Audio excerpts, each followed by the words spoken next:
ফেনী, নোয়াখালী, কুমিল্লায় হালকা থেকে মাঝের বৃষ্টিপাত হলেও তাতে বন্যা পরিস্থিতির অবনতি ঘটবে না বলে জানিয়েছে আবহাওয়া অফিস। আবহাওয়াবিদ মোহাম্মদ আবুল কালাম মল্লিক জানান, এরই মধ্যে দেশজুড়ে কমেছে বৃষ্টিপাতের তীব্রতা। বঙ্গোপসাগরের লঘুচাপটি ভারতের বিহার অঞ্চলে অবস্থান করায় দেশের সমুদ্র বন্দরের ৩ নম্বর সতর্কতা সংকেত উঠিয়ে নেওয়া হয়েছে। এদিকে উজানের নদ নদীর পানি কমার কথা জানিয়েছে বন্যা পূর্বাভাস ও সতর্কীকরণ কেন্দ্র। সংস্থাটির নির্বাহী প্রকৌশলী সর্দার উদয় রায়হান জানান, ফারাক্কা ব্যারাজের গেট খুলে দিলেও এখনো স্থিতিশীল আছে গঙ্গার পানি।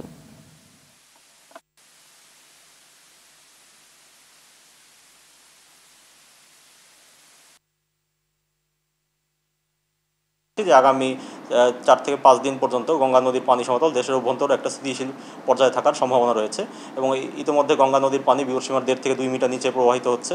তাই আপাতত এই মুহূর্তে বিপদসীমা অতিক্রম করার সম্ভাবনা নেই। তো আগস্ট মাসের শেষার্ধ থেকে শুরু করে সেপ্টেম্বর মাসের প্রথমার্ধে সাধারণত এটা পিক ফ্লোতে পৌঁছায় আর কি। তো সেই হিসাবে এখনই গঙ্গা নদীর প্রবাহ সর্বোচ্চ মানে পৌঁছার সময়।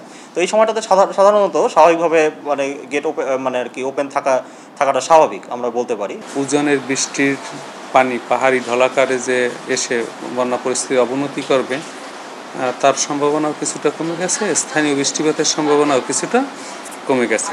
তবে মৌসুমী বায়ু যেহেতু মোটামুটি সক্রিয়, সেই জন্য কিছু কিছু জায়গায় কিন্তু বর্ষাকালের যে বৃষ্টিপাত হয় সেটা অব্যাহত থাকবে।